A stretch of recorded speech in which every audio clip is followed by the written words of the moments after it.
नमस्कार, बहुत स्वागत है आपका ओंकार न्यूज में। मैं हूं आपके साथ ज्योति यादव। तो बुलेटिन की शुरुआत करेंगे दिल्ली एनसीआर की खबरों के साथ। विपक्षी सांसदों के विरोध के बीच लोकसभा की कार्यवाही शुरू होने के कुछ ही मिनटों के भीतर स्थगित कर दी गई है। लोकसभा को दोपहर 2 बजे तक के लिए स्थगित कर दी गई है। वहीं अडानी समूह के मुद्दे और राहुल गांधी की अयोग्यता को लेकर नारेबाजी भी की जा रही थी। बताते चले कि ये बजट सेशन अभी तक हंगामे के भेंट ही चढ़ा है, जहां एक और विपक्ष अडानी मुद्दे पर जेपीसी जांच की मांग कर रहा था, तो वहीं सत्ता पक्ष राहुल गांधी से माफी की मांग कर रहा है। राहुल गांधी के सदस्यता रद्द होने पर भी विपक्ष हंगामे कर रहा है। विपक्ष सरकार पर लोकतंत्र का गला घोटने का आरोप लगा रहा है, तो वहीं सत्ता पक्ष ये दलील दे रहा है कि राहुल गांधी को सजा कोर्ट ने सुनाई है और उन्होंने ओबीसी समाज का अपमान किया है। तो सदन को फिर से स्थगित कर दिया गया है। आपको बताते चले कि लोकसभा की कार्यवाही शुरू होने के कुछ ही मिनटों के भीतर स्थगित कर दी गई है। लोकसभा को दोपहर 2 बजे तक के लिए स्थगित कर दी गई है। वहीं अडानी समूह के मुद्दे और राहुल गांधी की अयोग्यता को लेकर नारेबाजी की जा रही थी। बताते चले कि ये बजट सेशन अभी तक हंगामे के भेंट ही चढ़ता आया है, जहां एक और विपक्ष अडानी मुद्दे पर जेपीसी जांच की मांग कर रहा है, तो वहीं सत्ता पक्ष राहुल गांधी से माफी की मांग कर रहा है। राहुल गांधी की सदस्यता रद्द होने पर विपक्ष हंगामे कर रहा है। विपक्ष सरकार पर लोकतंत्र का गला घोटने का आरोप लगा रहा है, तो वहीं विपक्ष सत्ता पक्ष यह दलील दे रहा है कि राहुल गांधी को सजा कोर्ट ने सुनाई है और उन्होंने ओबीसी समाज का अपमान किया है।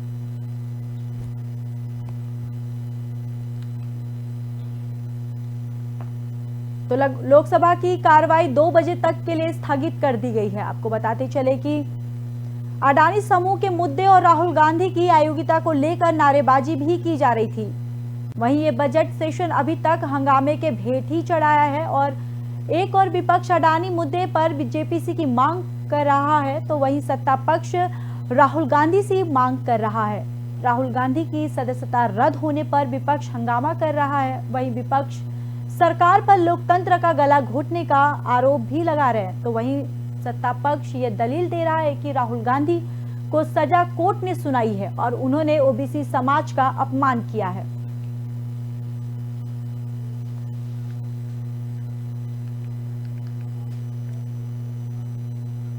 तो वहीं दिल्ली के मुख्यमंत्री अरविंद केजरीवाल ने बीजेपी पर तंज कसा। उन्होंने कहा, सब कुछ बीजेपी सरकार ने ही शुरू किया है और इससे पहले दुनिया में कुछ भी नहीं था। आइए सुनाते हैं केजरीवाल ने और क्या कुछ कहा। जैसा मैंने कहा, महंगाई पे सबसे ज्यादा हम लोगों ने लोगों को महंगाई से दिल्ली में सब कुछ फ्री है, बिजली फ्री, पानी फ्री, शिक्षा फ्री, इलाज फ्री, बसों में महिलाओं का सफर फ्री, तीर्थ यात्रा फ्री, राशन फ्री, इतनी सारी चीजें फ्री हैं दिल्ली के अंदर। और उसके बाद भी बजट जो है वो पॉजिटिव में जा रहा है, घाटे में नहीं जा रहा। इनकी जितनी सरकारें पूरे देश के अंदर है, पता नहीं 3 लाख करोड़ का कर्जा, 10 लाख करोड़ का कर्जा, 5 लाख करोड़ का कर्जा, एक भी चीज फ्री नहीं। और फिर भी पता नहीं इतना भ्रष्टाचार, इतना भ्रष्टाचार। जब हमने सरकार शुरू की, बहुत सारे पुराने काम पेंडिंग थे। सिग्नेचर ब्रिज बनना था, बारापुल्ला, भ्रष्टाचार की वजह से, इनएफिशिएंसी की वजह से सारे पुराने काम पूरे किए और पिछले 8 साल के अंदर 28 नए फ्लाईओवर बनाए हम लोगों ने। 28। तो वहीं दिल्ली की एक अदालत ने आम आदमी पार्टी के विधायक अखिलेश पति त्रिपाठी को 2020 में जानबूझकर एक छात्र को चोट पहुंचाने का दोषी पाया। विशेष न्यायाधीश गीतांजलि गोयल ने कहा कि अभियोजन पक्ष आईपीसी की धारा 323 के तहत अपराध के लिए उचित संदेह से परे है। आरोपी को दोषी साबित करने में सफल रहा। हालांकि अदालत ने अनुसूचित जाति और अनुसूचित जाति के तहत दंडनीय अपराध से अखिलेश पति त्रिपाठी को यह कहते हुए बरी कर दिया कि एक घटना राजनीतिक प्रतिद्वंदिता से उत्पन्न हुई है। विशेष रूप से इस तथ्य को देखते हुए अगले दिन चुनाव होने थे और न्यायाधीश ने 25 मार्च को पारित एक आदेश में कहा कि अभियोजन पक्ष के इस आरोप पर विश्वास करना मुश्किल है।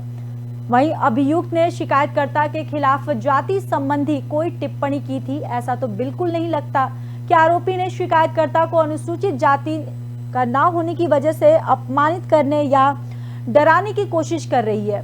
वही अदालत 13 अप्रैल को सजा की अवधि के बारे में दलील सुनेगी।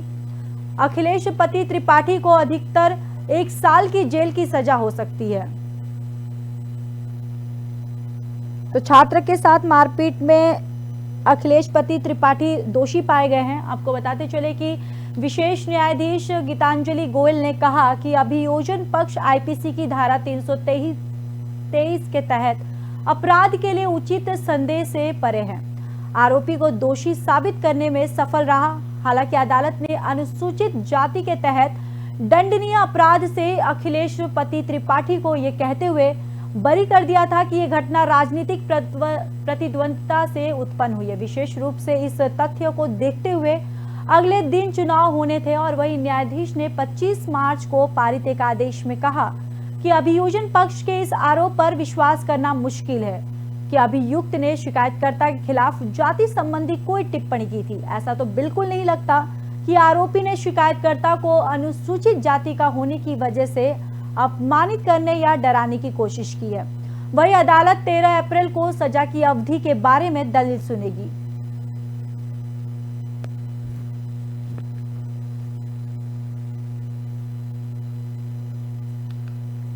तो आपको बताते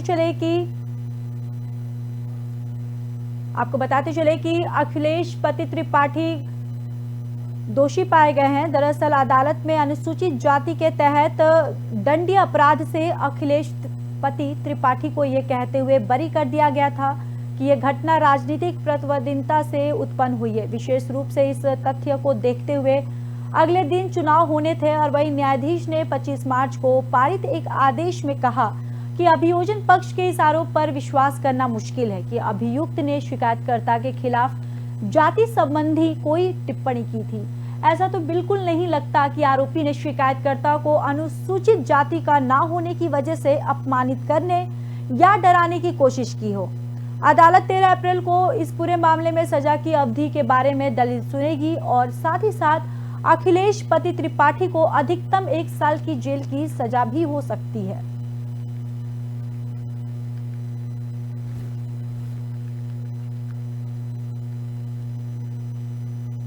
तो वहीं राजधानी में आप सरकार और बीजेपी के बीच जुबानी जंग लगातार जारी है। हाल ही में दिल्ली के बजट को लेकर हुए घमासान के बाद अब एक बार फिर एमसीडी के बजट में भी हंगामे के आसार हैं।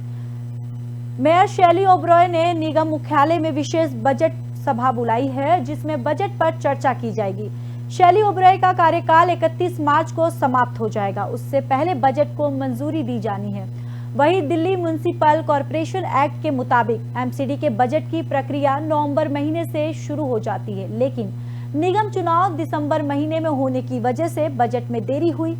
अब मानदंडों के मुताबिक नगर निगम के बजट को 31 मार्च तक मंजूरी दी जानी है। वहीं एमसीडी की ओर से 15 फरवरी को 2023 के 24 निकाय के बजट को करों की अनुसूची पारित की जाएगी, लेकिन स्टैंडिंग कमेटी के गठन नहीं हो पाने की वजह से प्रक्रिया को रोक दिया गया है और हालांकि अभी तक एमसीडी की स्टैंडिंग कमेटी का गठन नहीं हो पाया। वहीं दिल्ली के बाद अब बीजेपी एमसीडी के बजट को लेकर भी आप सरकार को घेरने की तैयारी में है। बीजेपी पार्षद की तरफ से इस बात का दावा किया गया कि आपने टैक्स में मिलने वाली छूट को कम किया है। साथ ही साल 2021 से 22 का खर्च 1190 करोड़ रुपए था, जिसे साल 2022 से लेकर 23 में बढ़ाकर 15,275 करोड़ प्रस्तावित किया गया है। लेकिन बढ़ी हुई राशि कहां से आएगी, इस बात का जिक्र नहीं किया गया।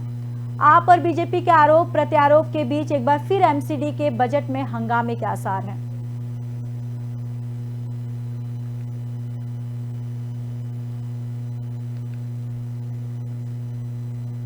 दिल्ली के बाहरी जिले के निहाल विहार थाना इलाके में नाइजीरियन नागरिक का अजीबोगरीब वीडियो वायरल हो रहा है। इसमें वो बिल्डिंग के दूसरी मंजिल के बालकनी में आकर लोगों से कुछ कहता हुआ नजर आ रहा है और फिर अचानक वहां से कूद गया। हादसे में उसके दाएं पैर और कंधे में चोट लगी थी। वह लोगों से मदद की गुहार लगाने लगा। इस दौरान उसने मदद के लिए किसी को पकड़ लिया, जिसके बाद लोगों ने उसकी पिटाई की। इसी दौरान किसी ने इसकी सूचना पुलिस को दी, जिसके बाद मौके पर पुलिस पहुंची और उसे इलाज के लिए एसडीएम हॉस्पिटल में एडमिट करवाया गया। वहीं बाहरी जिले के डीसीपी ने बताया कि 18 मार्च को पीसीआर कॉल से निहाल विहार पुलिस को एक विदेशी नागरिक को घायल होने की सूचना मिली थी। इस पर पुलिस टीम निहाल विहार के विकास विहार स्थित गली नंबर 10 में मौके पर पहुंची और उसे इलाज के लिए हॉस्पिटल में लेकर गई। वहीं पूछताछ में पुलिस को पता चला कि नाइजीरियन नागरिक दूसरी मंजिल से गली में कूद गया था। तो बता दें कि एक नाइजीरियन व्यक्ति अपने बालकनी से छलांग लगा लिया है। आपको बताते चले कि बिल्डिंग के दूसरी मंजिल के बालकनी में आकर लोगों से कुछ कहता हुआ नजर आ रहा है और फिर अचानक वहां से कूद जाता है। हादसे में उसके दाएं पैर और कंधे में चोट लगी है, तो वो लोगों से मदद की गुहार लगाने लगा। इस दौरान उसने मदद के लिए किसी को पकड़ लिया, जिसके बाद लोगों ने उसकी पिटाई भी कर दी। इसी दौरान किसी ने इसकी सूचना पुलिस को दी, जिसके बाद मौके पर पुलिस पहुंची और उसे इलाज के लिए अस्पताल में भर्ती करवाया गया है। वहीं आपको बताते चले कि डीसीपी ने बताया कि 18 मार्च को पीसीआर कॉल से निहाल विहार पुलिस को एक विदेशी नागरिक के घायल होने की सूचना मिली थी। इस पर पुलिस टीम निहाल विहार के गली नंबर 10 में मौके पर पहुंची और उसे इलाज के लिए हॉस्पिटल लेकर गई।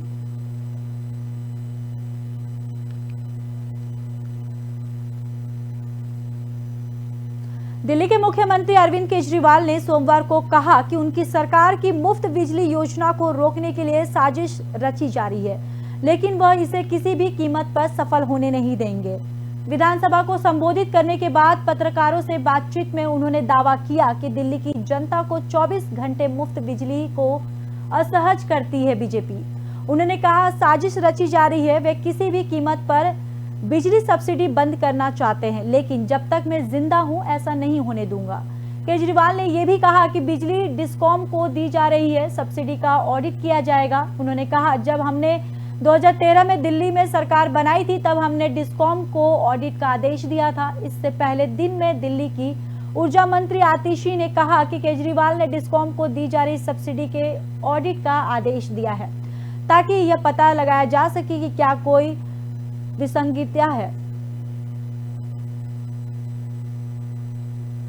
तो आपको बताते चले कि दिल्ली के मुख्यमंत्री अरविंद केजरीवाल ने सोमवार को कहा कि उनकी सरकार की मुफ्त बिजली योजना को रोकने के लिए साजिश रची जा रही है, लेकिन वह इसे किसी भी कीमत पर सफल नहीं होने देंगे। विधानसभा को संबोधित करने के बाद पत्रकारों से बातचीत की उन्होंने और दावा किया कि दिल्ली की जनता को 24 घंटे मुफ्त बिजली को असहज करती है बीजेपी। उन्होंने कहा कि साजिश रची जा रही है बीजेपी की तरफ से, साथ ही वे किसी भी कीमत पर बिजली सब्सिडी बंद करना चाहते हैं, लेकिन उन्होंने कहा कि मैं जब तक जिंदा हूं ऐसा नहीं होने दूंगा। केजरीवाल ने यह भी कहा कि बिजली डिस्कॉम को दी जा रही थी सब्सिडी का ऑडिट किया जाएगा। उन्होंने कहा कि जब हमने 2013 में दिल्ली में सरकार बनाई थी तब हमने डिस्कॉम को ऑडिट का आदेश दिया था। इससे पहले दिल्ली में ऊर्जा मंत्री आतिशी ने भी कहा कि केजरीवाल ने डिस्कॉम को दी जा रही सब्सिडी के ऑडिट का आदेश दिया था, ताकि ये पता लगाया जा सके कि क्या कोई विसंगतियां हैं।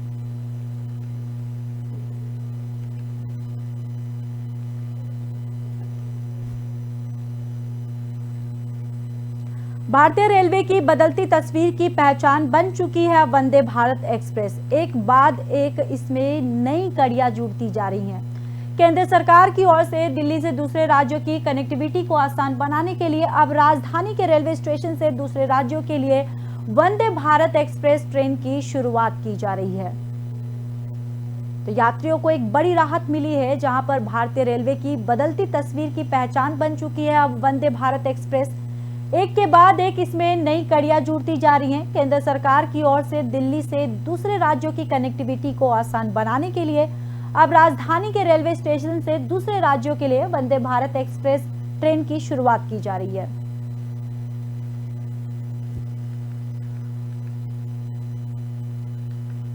वहीं आपको बताते चले कि दिल्ली से मध्य प्रदेश के लिए वंदे भारत ट्रेन की शुरुआत की जाएगी। वंदे भारत एक्सप्रेस ट्रेन को दिल्ली से भोपाल के बीच चलाया जाएगा और ऐसे में पहले जहां दिल्ली से भोपाल जाने में लगभग 12.5 घंटे लगते थे, अब वंदे भारत एक्सप्रेस से ट्रेन की शुरुआत होने से 8 घंटे भी कम समय लगेंगे।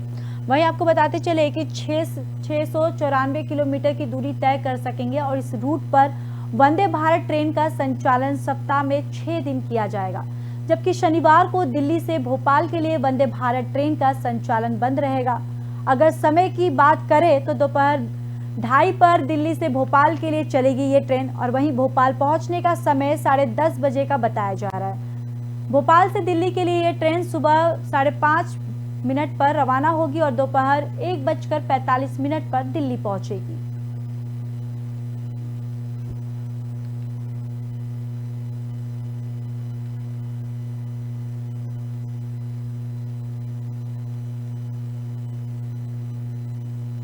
दिल्ली मेट्रो के यात्री के लिए बता दें कि इस सिस्टम पर सामान्य घोषणा के बजाय मेट्रो ट्रेन ऑपरेटर की ओर से गलती से हरियाणवी गाना 2 नंबरी चला देने के बाद हैरान रह गए। इससे संबंधित एक वीडियो क्लिप जिसमें गाने को सुना जा सकता है, सोशल मीडिया पर वायरल हो रहा है ये वीडियो। और साथ ही एक अधिकारी ने कहा कि गाना जानबूझकर नहीं बजाया गया था, हो सकता है कि ट्रेन ऑपरेटर के स्तर से गलती से ऐसा किया गया हो।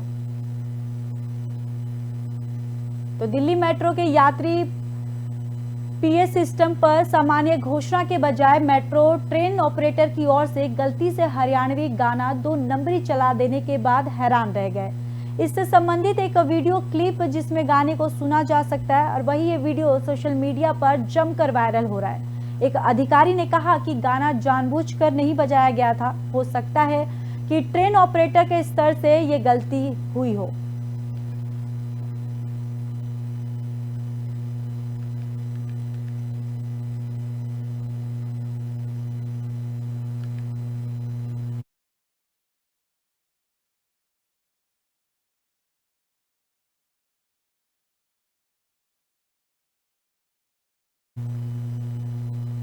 तो वहीं कोरोना के मामले में एक बार फिर से बढ़ोतरी हुई है। दिल्ली सरकार के स्वास्थ्य विभाग की ओर से जारी आंकड़ों के मुताबिक 26 मार्च को दिल्ली में कोरोना के 153 नए मामले आए हैं। वहीं कोरोना संक्रमण दर बढ़कर 9.1% हो गई है। ऐसे में दिल्ली के सफदरजंग हॉस्पिटल के पल्मोनोलॉजिस्ट डॉक्टर NK गुप्ता का कहना है कि राजधानी में पॉजिटिविटी रेट 9.1% हो गई है। इसलिए आपको लोगों को कोविड के सारे प्रिकॉशन का पालन करने की जरूरत है। लोगों को मास्क को पूरी तरह से अपना लेना चाहिए। तो एक बार फिर से कोविड के मामले में दिल्ली में बढ़ोतरी की गई है और आपको बताते चले कि हेल्थ डिपार्टमेंट की ओर से जारी आंकड़ों के मुताबिक 26 मार्च को दिल्ली में कोरोना के 153 नए मामले आए हैं। वहीं कोरोना संक्रमण दर बढ़कर 9.1% हो गया है। ऐसे में दिल्ली के सफदरजंग हॉस्पिटल के डॉक्टर NK गुप्ता का कहना है कि राजधानी में पॉजिटिविटी रेट 9.1% हो गई है। इसलिए अब लोगों को कोविड के सारे प्रिकॉशन का पालन करने की जरूरत है। लोगों को मास्क को पूरी तरह से अपना लेना चाहिए।